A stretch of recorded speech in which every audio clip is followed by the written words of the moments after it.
So we used to solve big problems.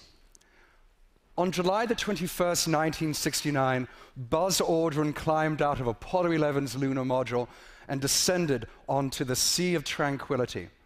Armstrong and Aldrin were alone, but their presence on the moon's gray surface was the culmination of a convulsive, collective effort.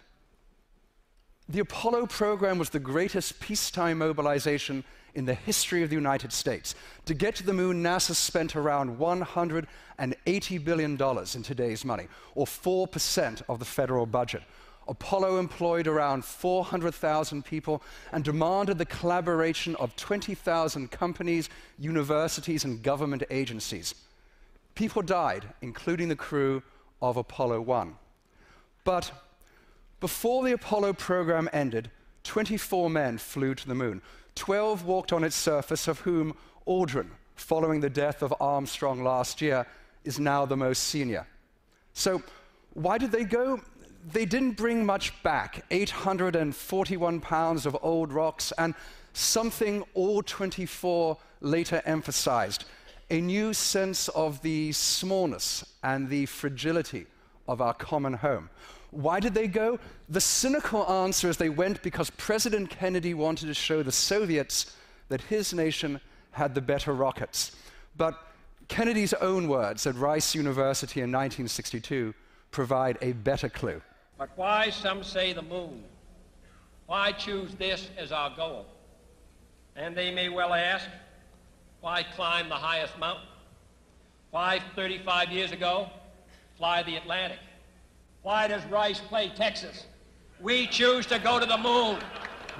We choose to go to the moon.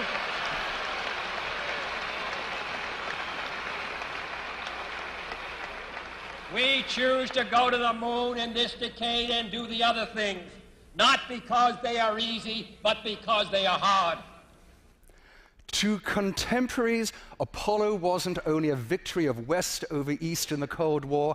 At the time, the strongest emotion was of wonder at the transcendent powers of technology. They went because it was a big thing to do. Landing on the moon occurred in the context of a long series of technological triumphs. The first half of the 20th century produced the assembly line and the airplane, penicillin, and a vaccine for tuberculosis. In the middle years of the century, polio was eradicated and smallpox eliminated. Technology itself seemed to possess what Alvin Toffler in 1970 called accelerative thrust. For most of human history, we could go no faster than a horse or a boat with a sail.